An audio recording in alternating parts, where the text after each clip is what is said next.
AITA for telling my sister she's the reason our family hates me? I, 27M, have always had a complicated relationship with my family. Growing up, it always felt like my older sister, Jenna, 29F, was the golden child. She was the one who excelled in school, sports, and pretty much everything else. Meanwhile, I was the kid who struggled to find my place and constantly felt overshadowed by her achievements. It didn't help that my parents would often compare us. If Jenna got an A, it was expected. If I got a B, I was questioned about why I couldn't be more like her. This dynamic created a lot of resentment and frustration within me. I always felt like I was playing second fiddle to Jenna, no matter how hard I tried. As we grew older, the comparisons didn't stop. Jenna went to a prestigious college, graduated with honors, and landed a high-paying job right out of school. I, on the other hand, took a different path.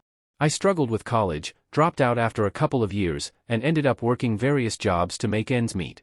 My parents never let me forget that I wasn't living up to the family's expectations. The breaking point came a few months ago during a family gathering.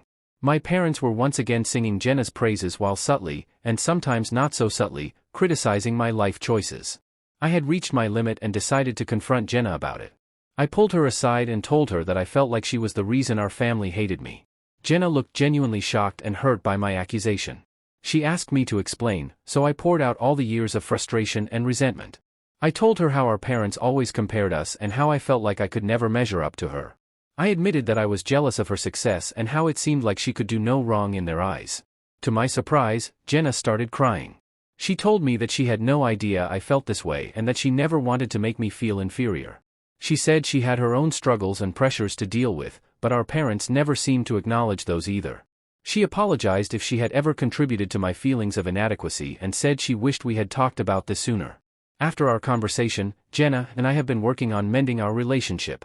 She's been more supportive and understanding, and I've been trying to let go of the resentment I've held onto for so long. However, my parents remain the same. They still compare us, and it's clear that their favoritism hasn't changed. Now, here's where I might be the asshole. My parents found out about the conversation I had with Jenna, and they're furious with me. They say I'm being ungrateful and that I should be proud of Jenna's accomplishments instead of being jealous. They accuse me of trying to drive a wedge between the family and making Jenna feel bad for her success. Jenna, to her credit, has tried to defend me and explain that our parents' constant comparisons have been harmful. But they refuse to see it that way. They think I'm just being petty and immature. So, viewers, AITA for telling my sister she's the reason our family hates me? Should I have kept my feelings to myself and continued to endure the comparisons in silence? Or was it right for me to finally speak up and try to address the issue, even if it's caused more tension in the family? I'd really appreciate your thoughts and advice on this situation.